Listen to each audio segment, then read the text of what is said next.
하나님은 살아계십니다. 하나님을 기대합니다. 하나님은 하실 수 있는 줄 믿습니다.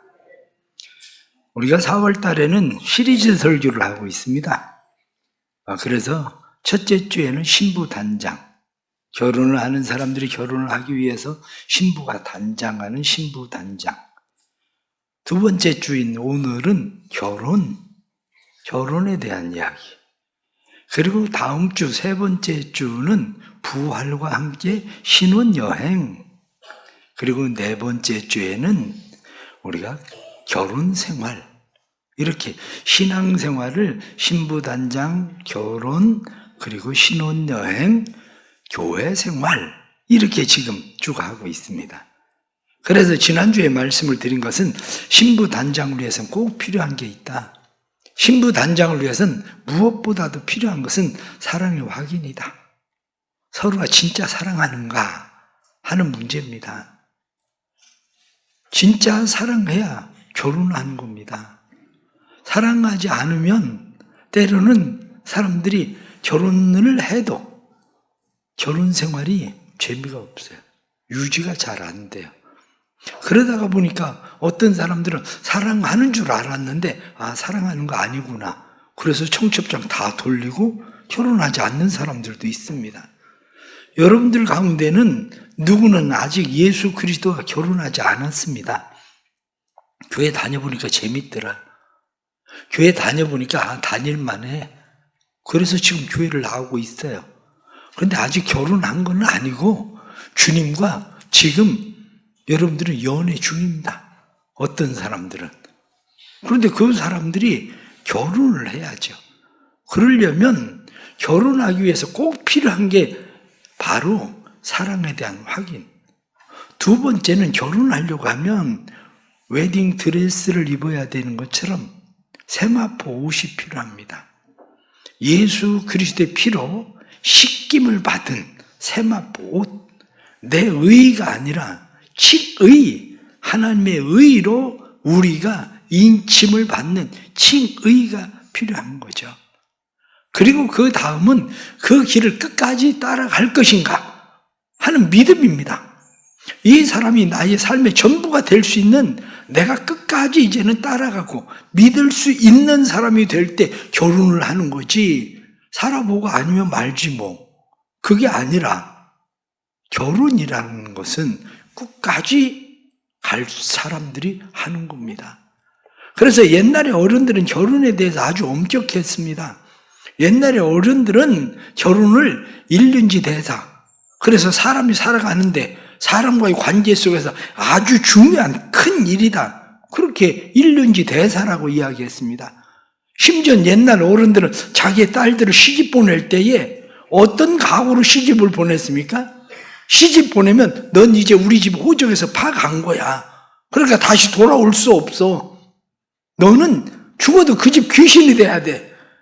때로는 아버지 엄마 마음이 딸이 시집 가서 고생하고 남편한테 구박받고 시댁에서 무시를 당하고 그러고 사는 줄 아는데도, 마음이 아픈데도 불구하고 그래도 잘 견디고 살아. 견디고 살면 좋은 일이 있을 거야. 그리고 딸들을 달래가면서 그렇게 살도록 만들었습니다. 그런데 요즘은 결혼이라는 것이 옛날 같지는 않습니다. 결혼을 사람들이 이벤트 하듯이 결혼을 해요. 친구 목사님이 교인 가정에 결혼이 있어서 토요일 날 대부분 결혼할 수밖에 없잖아요. 토요일 날 결혼을 해서 조금 멀리 결혼식이 있어서 결혼을 갔습니다. 교인 가족이니까, 자녀가 결혼을 하니까 결혼식을 하는데 갔더니 주례도 없이 결혼식을 자기네끼리 결혼을 하는 거예요. 자기네끼리 주례도 없이. 그런데 그건 좋은데 얼마 후에 결혼식 중간에 신랑 신부 예물 교환을 하는데 걔가 예물을 물고 오더래. 그래가지고 괜히 왔다, 공연이 여기까지 왔네 싶은 생각이 들더라고. 그런 얘기를 하더라고. 이벤트 좋지 뭐, 젊은 사람들이야 자기들끼리 그냥 이벤트로 그냥 결혼식 그냥 사람들한테 얘기하고 그러는 거. 그런데 옛날엔 결혼이 그렇지가 않았습니다. 결혼은 무슨 걔가 결혼 반지를 물고 와. 결혼 반지를. 그런데 옛날에 사람들은 결혼할 때 어떻습니까? 우리나라 옛날에 혼례는 그렇지는 않았지만 우리가 대부분 결혼식을 하면 지금은 신부가 어디서 나타날지를 모르겠어. 전에는 가운데로 들어왔는데 어떤 때는 옆으로 오고 어떤 때는 막 위에서 내려오고 어떤 때는 뒤에서 나오고 이게 뭐 신부가 도대체 어디서 나타날지 짠하고 나타나. 그런 상황들을 이제 우리가 보게 되는데 예전에 왜 이렇게 가운데는 나누어가지고 한쪽은 신랑 측, 한쪽은 신부 측 이렇게 앉아가지고 결혼식을 했냐? 성경적으로 결혼이라고 하는 것은 혼인 언약을 맺는 게 아니라 성경적으로는 언약을 맺다라고 하는 말이 베리트. 그래서 계약을 자르다. 그런 말이에요. 계약을 자른다는 이야기는 서로 계약을 맺는 사람이 짐승을 가져다가 짐승을 반을 딱 자릅니다. 그래서 각을 떠가지고 딱 벌려놔요. 그리고 서로 그 짐승의 피를 같이 나누어 마십니다. 짐승의 피를 나누어 마시고 서로 이야기하는 길을 누구든지 너와 나 사이에 누군가 이 언약을 어기면 이 짐승처럼 절단 나는 거야. 그 사람은 절단 내는 겁니다. 이게 언약이에요. 그래서 베리트란 말이 계약을 맺다가 아니라 계약을 자른다는 말이에요. 양가의 사람들이 서로 모여가지고 너희들은 둘 중에 누군가 하나 이 언약을 어기면 절단 나는 거야. 이게 바로 결혼의 예식이었었다고요. 그런데 지금은 뭐 결혼식이라고 하는 것이 사람들이 자기가 좋아하는데 산 좋아하는 사람은 저 히말리아 산에 가서 막 하얀 눈밭에서 하고 막 고공락가 좋아하는 사람들은 보니까 인터넷 보니까 막 비행기에서 뛰어내려가지고 둘이 막 결혼을 하대. 어떤 사람 바닷속에 들어가서 하고 결혼식을 하는 사람들이 각각 결혼하는 장소는 다 다릅니다. 여러분들은 어디서 결혼했는지 기억하십니까? 결혼했는데 아직 글쎄 나 결혼 어디서 했나? 그런 생각이 들면 병원에 가보세요. 치매일 가능성이 많아. 그게 자기가 결혼하고 어디서 결혼했는지를 모르다니. 그게 그리스도인들을 생각을 해보세요. 그리스도인들이 결혼식을 합니다. 그리스도인들은 어디서 결혼식을 합니까? 그리스도인들의 결혼은 갈보리산에서 하는 거예요. 갈보리산에서 예수 그리스도의 십자가에서 그리스도인들은 결혼을 하는 겁니다. 내가 그리스도와 함께 십자가에 못 박혔나니 이젠 둘이 아니요 하나다. 이렇게 얘기하는 것처럼 내가 그리스도와 함께 십자가에 못 박힌 거 이게 바로 우리의 결혼이에요. 예수 그리스도와 함께 한 결혼. 그래서 우리의 결혼은 갈보리산에서 예수 그리스도의 십자가에서 한 결혼입니다. 누군가가 만일에 자기가 결혼했었던 결혼의 장소를 가보면 그런 생각이 날 거야. 그땐 그래도 서로가 끔찍이 사랑했는데 이 사람 아니면 세상에 죽을 것 같아서 그래서 결혼했는데 이 사람이 세상의 전부인 것 같아서 결혼했는데 가서 보면 그때 감정이 일어나진 않을 거예요. 똑같이. 그래도 그때는 그랬었는데 싶을 거예요. 마찬가지로 예수를 믿는 사람들은 예수 그리스도의 갈보리 십자가, 그 십자가를 생각하면 옛날 같은 첫사랑의 감정이 일어나지는 않아도 그래도 난 그리스도와 함께 결혼한 사람인데 그리스도의 십자가 못 박힌 사람인데 그게 마음 가운데 있어야죠. 그게 만일 여러분들 가운데 내가 그리스도와 함께 십자가에 못 박혀서 결혼한 사람이다 이런 사람이 아니라면 그 사람은 영적인 치매이든지 아니면 영적으로 결혼하지 않은 사람이든지 지금은 결혼을 하지 않았어도 식장에 가지 않았어도 사실혼을 인정합니다. 사실혼을 인정하듯이 내가 세례를 받은 그 교회가 내가 결혼식장이 되는 사람이 있기도 하지만 내가 세례를 받은 그곳이 아닌 사람들도 교회가 아닌 사람들도 있습니다. 그런데 분명한 것은 우리가 예수 그리스도의 십자가를 만난 그곳이야말로 우리의 결혼식장이었다. 그겁니다. 결국 그리스도인들의 결혼식은 죽음입니다. 세상에 그리스도인의 결혼식처럼 처참한 결혼이 어디 있겠습니까?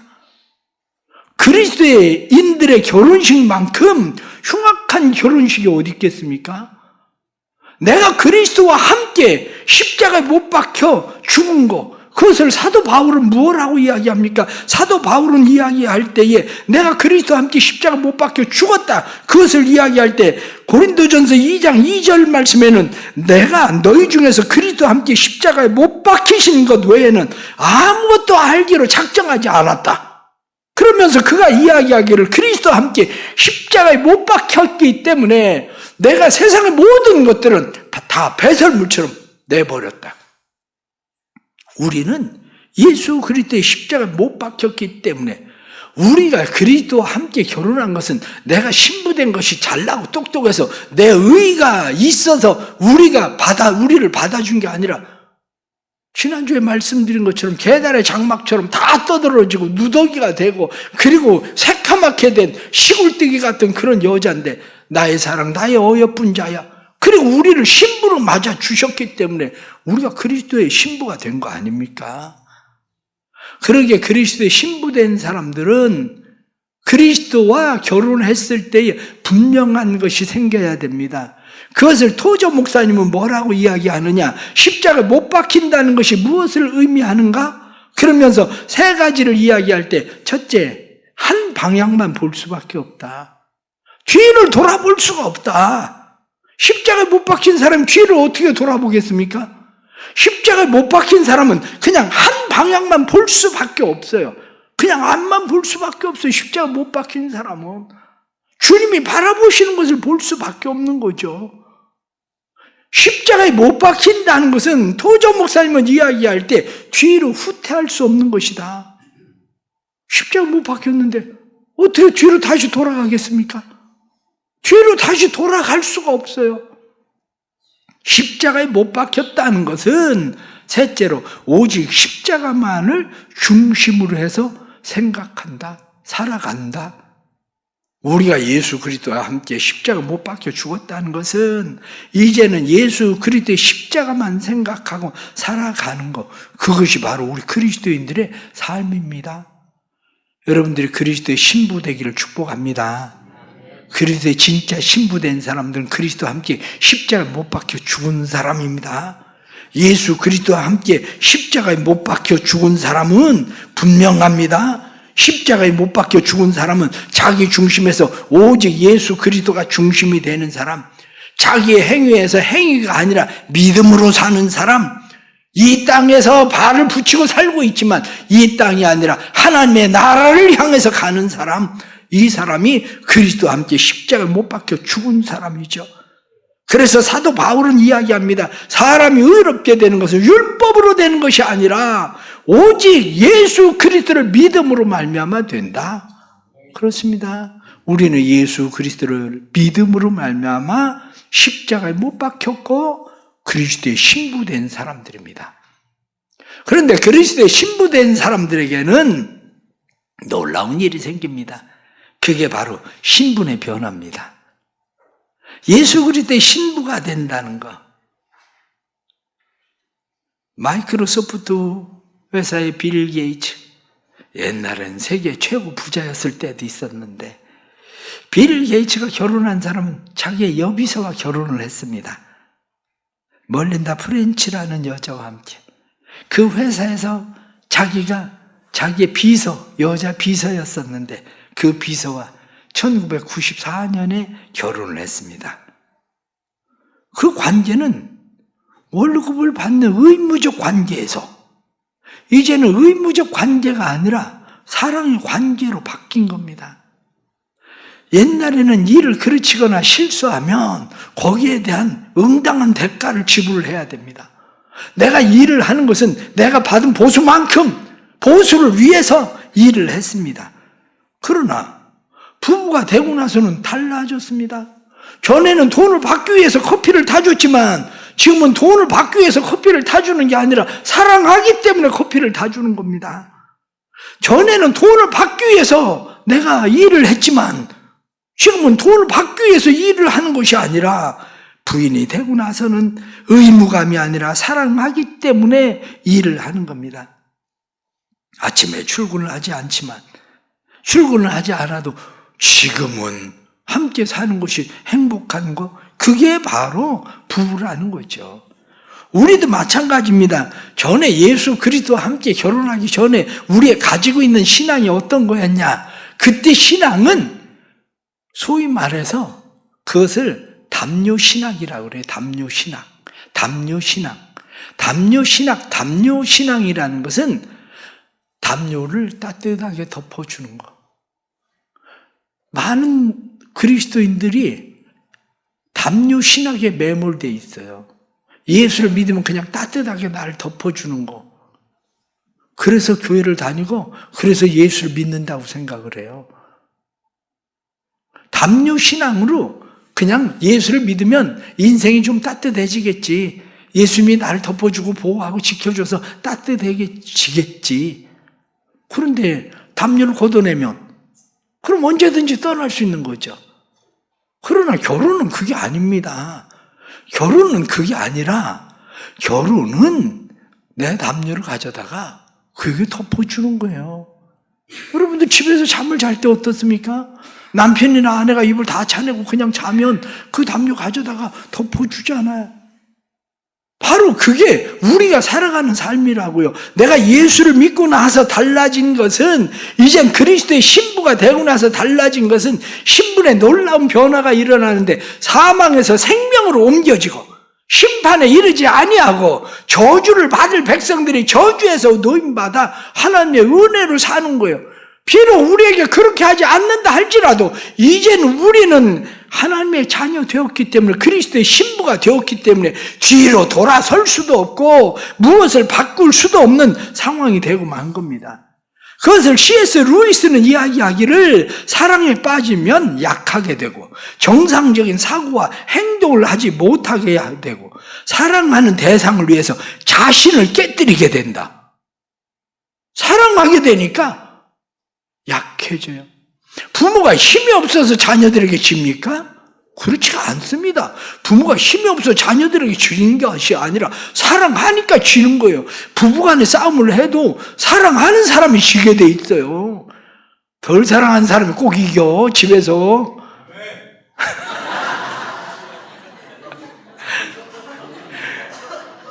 덜 사랑하는 사람들이 꼭 이기고, 그냥 우리가 살아가고 있는 것은 사랑하면 약해진다는 거예요. 사랑하면 정상적인 사고를 하는 게 아니라 사랑하게 되면 다른 사람이 볼 때 왜 저렇게까지 해? 이렇게 생각하는 비정상적인 사고를 하게 되고, 사랑하는 대상을 위해서 자신을 깨뜨리게 되는 것이 결국엔 사랑이다. 우리가 그리스도와 함께 결혼을 하고 나면 우리가 무엇을 한들 주님이 우리를 버리시겠습니까? 왜냐? 주님은 널 절대로 버리지 않는다. 내가 세상 끝날까지 너희와 항상 함께 있을 것이다. 주님은 우리에게 약속하셨잖아요. 그 주님은 우리를 버리지 않아요. 우리도 주님을 사랑할 때 우리 안에 생기는 것이 뭐냐면, 주님을 사랑하기 때문에 우리도 비정상적인 삶을 살게 되는 겁니다. 세상 사람들이 볼 때 예수 믿는 사람들은 참 시간도 많어. 아이고 무슨 교회를 저렇게 자주 가나. 교회를 무슨 주일날 가고 수요일날 가고 저렇게 또 뭐 새벽에도 간다고 저러고 참 할 일도 없어. 이게 얼마나 비정상입니까? 그래도 사랑하니까 그런 거예요. 연애하는 애들, 정신이 제정신 있는 애들 봤습니까? 제정신으로 연애하는 애들은 그건 진짜 연애하는 거 아니야. 그게 우리가 주님을 사랑한다는 게 바로 그런 겁니다. 주님이 내 안에 오셨기 때문에, 내가 육체 가운데에 주님이 우리의 삶을 살시기 때문에, 내가 때로는 죄를 짓고 실패하고 우리의 삶이 다른 사람이 볼 때 도저히 받아들일 수 없을 것 같아도 우리를 주님이 받아들이시는 것처럼 우리도 그러한 사랑을 하기 위해서 살아가는 겁니다. 우리 하나님께서 사랑하는 성도들에게 은혜해 주시기를 바랍니다. 사랑이 회복되기를 바랍니다. 특별히 오늘 여러분들 성찬식을 하는 성찬식은 예수님께서 우리를 위해서 자기 자신을 전부 다 주시던, 목요일에 예수님께서 유월절 마지막 만찬을 하던 성찬식입니다. 성찬식을 하면서 예수님께서 내 몸을 너희에게 준다, 내 피를 너희에게 준다, 주님이 말씀하시는 거예요. 성찬식을 이야기할 때 뭐라고 이야기하느냐? 성찬식은 보여주는 예배다, 그렇게 얘기합니다. 성찬식은 보여지는 예배예요. 뿐만 아니라 성찬식은 참여하는 예배예요. 주님이 직접 우리 안에 들어오시고 임재하심을 참여하는 예배. 그게 바로 성찬식이에요. 유월절에 예수님께서 제자들에게 떡을 떼어서 나눠주시고 피를 주님께서 나눠주시고 포도주를 주시면서 이건 내 피다 말씀하신 것처럼 우리 안에 성찬식에 참여하면서 오늘 여러분들의 마음 가운데 느껴야 되는 것은 뭐냐? 그것은 첫사랑의 결혼식의 자리입니다. 십자가로 나가는 거예요. 그 십자가에서 다시 나를 보는 겁니다. 내가 주님을 처음 만났을 때 그때 얼마나 주님을 사랑했었는지, 그때 얼마나 그 감격이 우리 안에 뜨거웠었는지, 주님이면 충분했었던 그 자리로 나아가는 거, 그게 바로 성찬식입니다. 오늘 성찬식에 참여하면서 여러분들의 첫사랑이 회복되는 은혜가 있기를 축복합니다. 그래서 그 첫사랑이 회복되고 다시 우리의 마음이 뜨거워지고 주님 앞에 더 가까이 나아가고 주님이면 충분합니다. 그래서 우리를 다시 주님 앞에서 새롭게 세우고 우리가 내 중심으로 살던 사람이 자기 중심이 아니라 오직 예수 그리스도를 십자가를 중심으로 사는 그런 은혜가 우리의 예배 가운데 성찬식을 통해서 또 우리가 성찬식을 통해서 주님의 십자가를 만나지 못한 사람들 십자가를 만나는 은혜가 있기를 축복합니다. 기도하겠습니다. 하나님 아버지, 우리를 도와주옵소서. 주님께서 우리를 만나주시고 만나주셨을 뿐만 아니라 나의 사랑 나의 어여쁜 자여 하고 말씀하시던 것처럼 우리와 결혼해 주셨습니다. 우리는 그리스도와 함께 십자가 못 박혀 죽은 자들입니다. 그리스도와 함께 십자가 못 박혀 죽었나니 그런즉 이제는 내가 산 것 아니요 오직 내 안에 그리스도께서 사신 것이라 고백한 것처럼 오늘 우리가 성찬 예식을 통해서 또다시 그리스도를 만나고 그리스도의 첫사랑의 자리로 돌아가는 시간 되도록 도와주옵소서. 성령이여 임하시고 우리 가운데 임하시고 말씀이 우리 안에 새롭게 살아나는 시간 되도록 축복해 주옵소서. 예수님의 이름으로 기도드리옵나이다. 아멘.